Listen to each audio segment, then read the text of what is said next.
Rose knew she had been gushing, but right now she didn't care. As far as she was concerned, her brief meeting with Alan Wake was literally the high point of her life. She watched as he got in the car with his wife. She was pretty, confident, at ease. Barry Wheeler was bouncing off the walls. He jumped on a plane after his calls were ignored by both Al and Alice for several days. It could mean that they were both on a second honeymoon, but Barry didn't buy it. Al had been way too unstable.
Well, I was just outside for a breath of fresh air, and what a night. I know most of you are probably in your beds by now, but if you're still up and around, take a moment. Step outside for a spell and breathe in deep. The weather is absolutely still. The sky is crystal clear. It's like the forest is quietly breathing along with you. As you listeners know, I'm a night owl, and it's on nights like this I wish I wasn't cooped up in the studio. Makes an old man like me wish I could just roam wild. But here I am, and who'd keep you company all night long if I weren't? It looks like I'm not the only one staying up late. Caller, you're on the air. Hey, Pat, it's Maurice Horton. Hello, Maurice. What are you up to? Well, I was just taking Toby on his walkies. Oh, isn't it beautiful out there? Sure, but Pat, the reason I called is that Toby heard something rustling in the undergrowth and took off after it, and I couldn't find it. Probably a rabbit. Sure. Toby loves rabbits. Well, sure. Anyway, I figured that, if anyone runs into Toby, they could grab him. My number's on his collar. And Toby's a friendly dog? Oh, Toby loves people. Usually he comes back, but we were pretty far from home, and it sounds like he went pretty wild there. Great dog, but just too tough for his own good. Well, Maurice, it's out there now. Hope Toby comes home soon. Yeah, thanks, Pat. You have a good night now.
Departure by Alan Wake.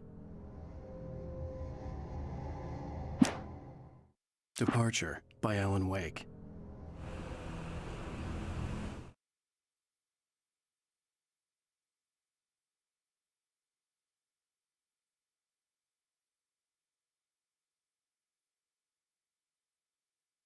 At first, I kept finding the pages as if by accident. The book I couldn't remember was either a terrible and true prophecy or an act of creation that had rewritten the world.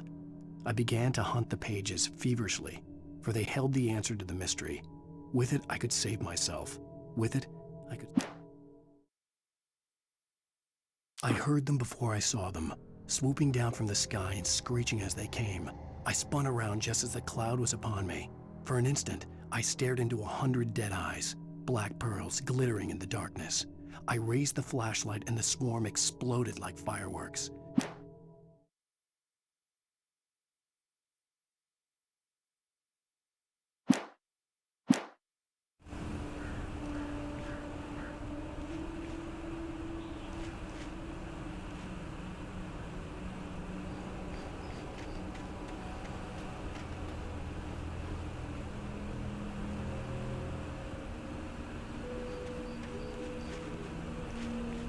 The gas station was closer now, its light welcoming in the darkness. Paul makes the best dogs in the state. Belly Burster is the best with no coat. Monster Dog is second best. The famous dog is...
I stepped into the gas station's garage. It was dark and quiet.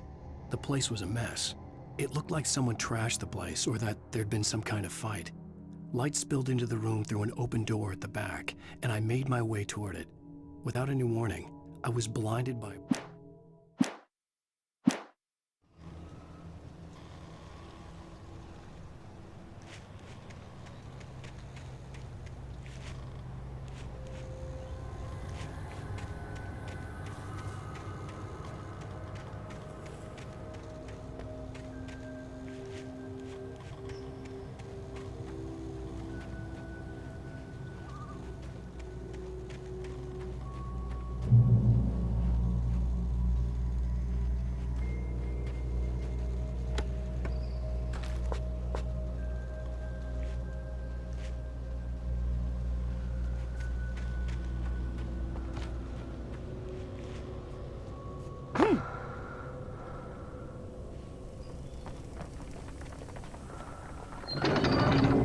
I never touch salad, though. A man like me needs a hefty meal.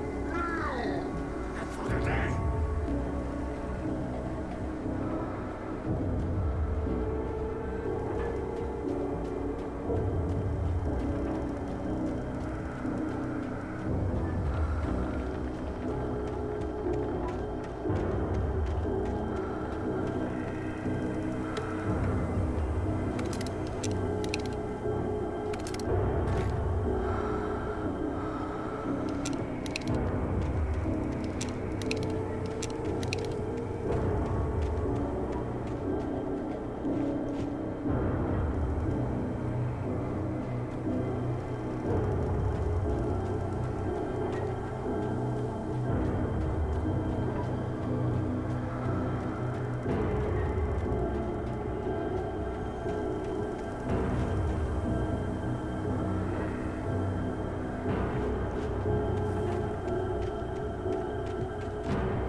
"The cabin on Cauldron Lake?" she asked.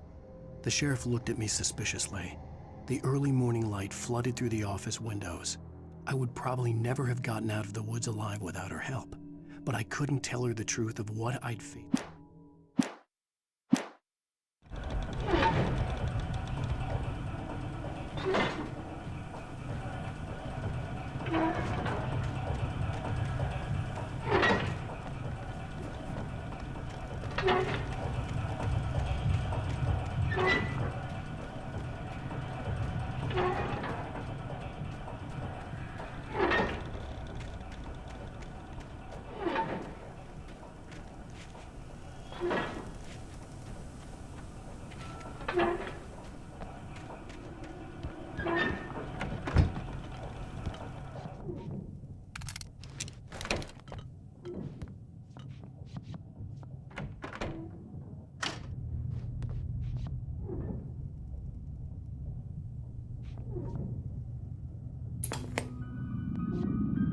Science. bestows immortality on those who advance it to elevate all of mankind. Newton, Einstein, Sagan, princes among men. But the price for such a legacy is steep indeed. In Night Springs. Tonight's episode, a quantum suicide. If our lives are already written, it would take a courageous man to change the script. Having called a press conference, Dr. Barclay Colvin is about to demonstrate that very courage. Ladies and gentlemen of the press, I am Dr. Barclay Colvin, and I'm glad so many of you could join me here at the Moorcock Institute. Tonight, I'm going to give a practical demonstration of the many worlds interpretation. As you can see, this is a loaded 9mm pistol. It shall be part of a thought experiment.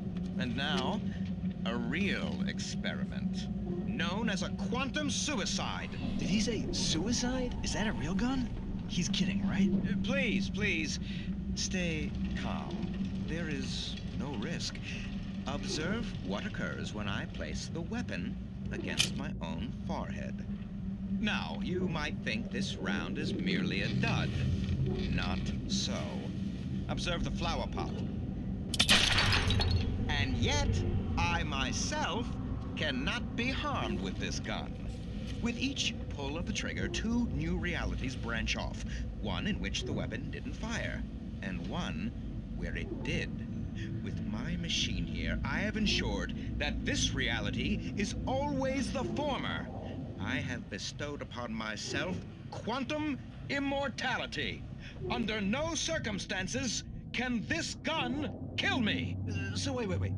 What you're saying is that every time you pull the trigger, in another reality, you die? Yes, of course, but that's completely trivial. There's an infinite number of things that could happen at any moment, and they always do happen somewhere. The point is, this one thing did not happen here. You're insane, Colvin. Insane? Insane? Hey, was this thing supposed to be plugged in? I stumbled on it. You fools! Gaze upon quantum immortality.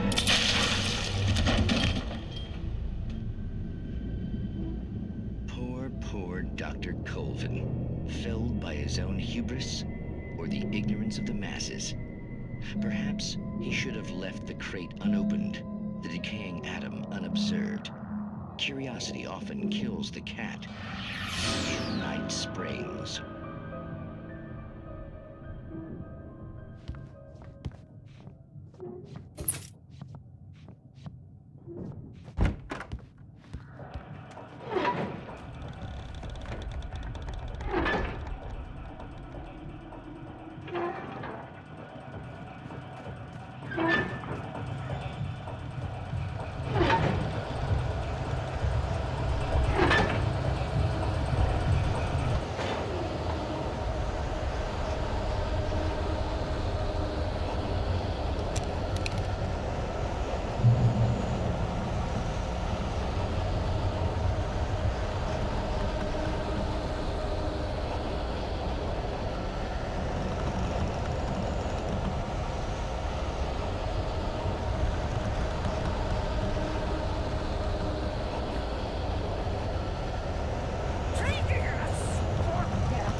Then rent car!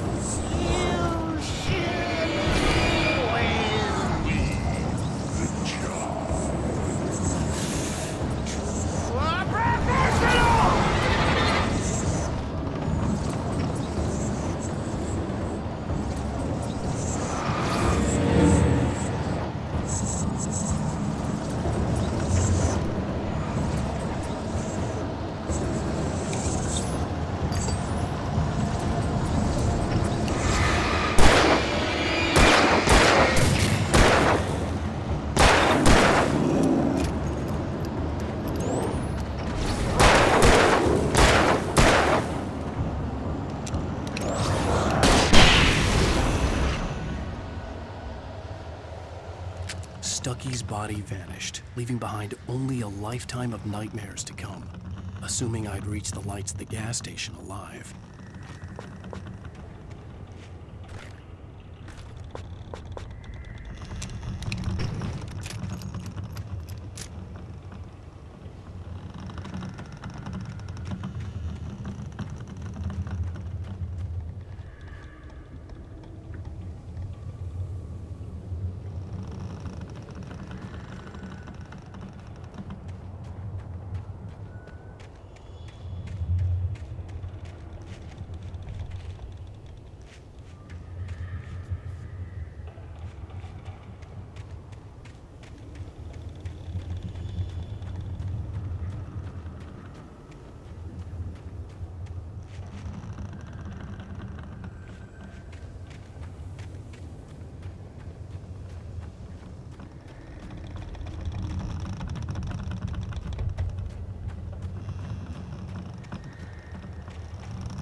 I recognized the parade float I had seen in Bright Falls when I first arrived with Alice.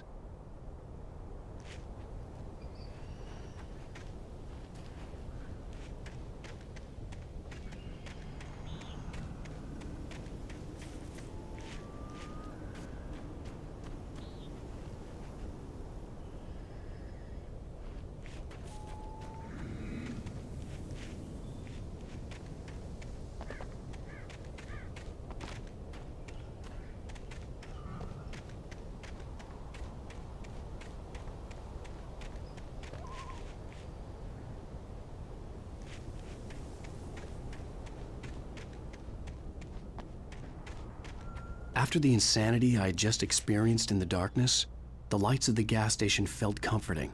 At least for a moment, the sane world reasserted itself.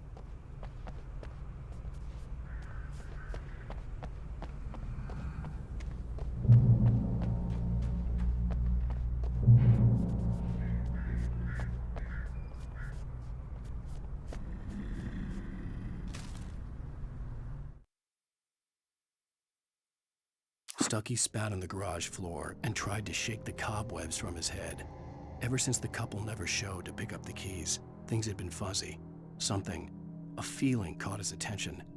Stucky looked up and stared as his brain tried in vain to process the horror before him. He stumbled back, knocking over a can of oil. A black pool spread across the floor while he stroked.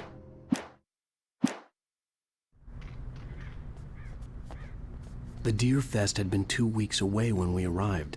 If the day count on the banner was right, I was missing a whole week between the night we got here and now.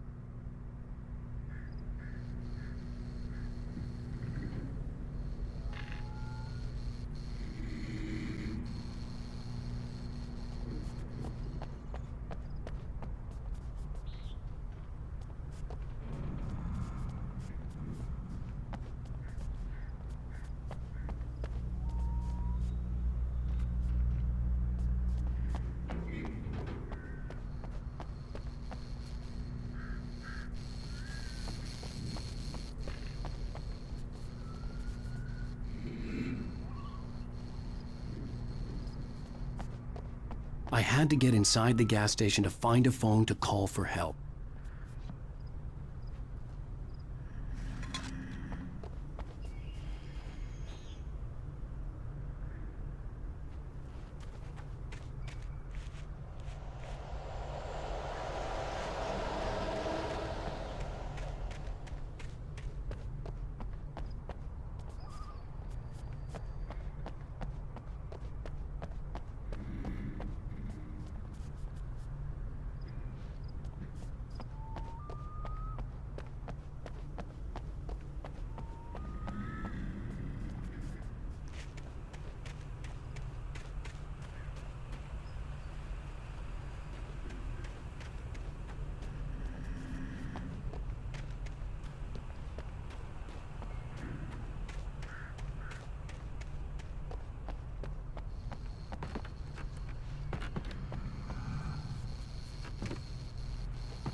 The garage was a mess. It looked like someone had trashed the place, or that there'd been some kind of fight.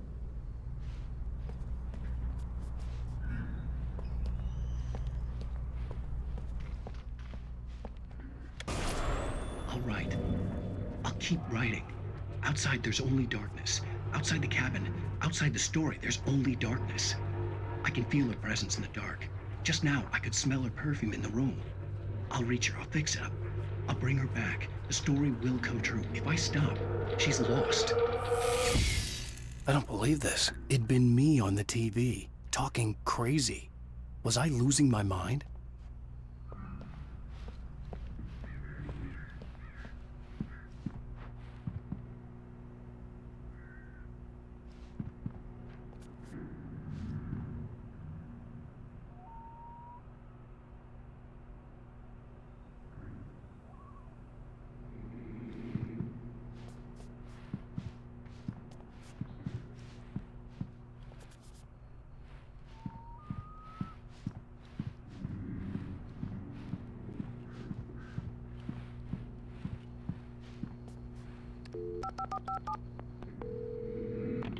Bright Falls Sheriff Station.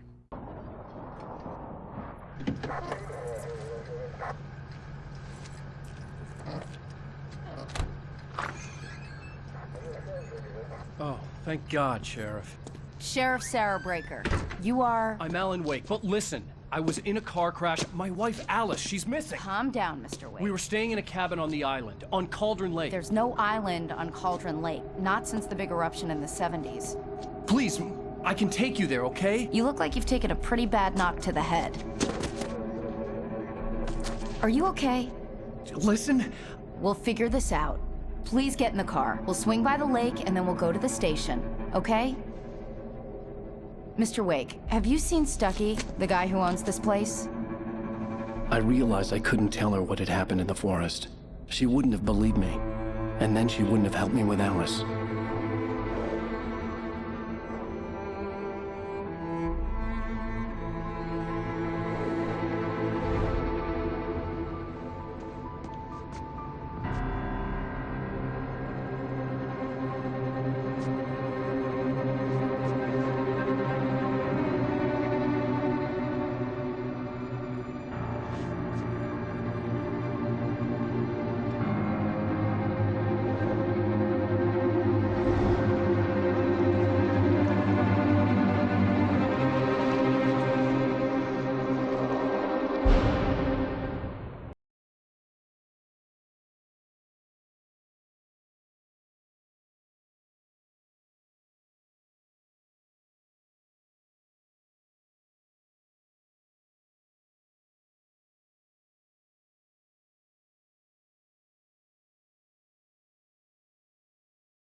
On Alan Wake.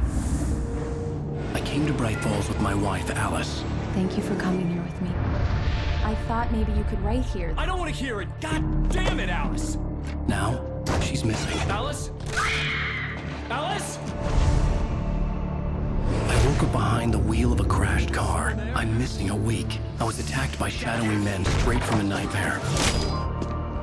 The sheriff took me to the lake Alice and I had stayed at, but the cabin had disappeared.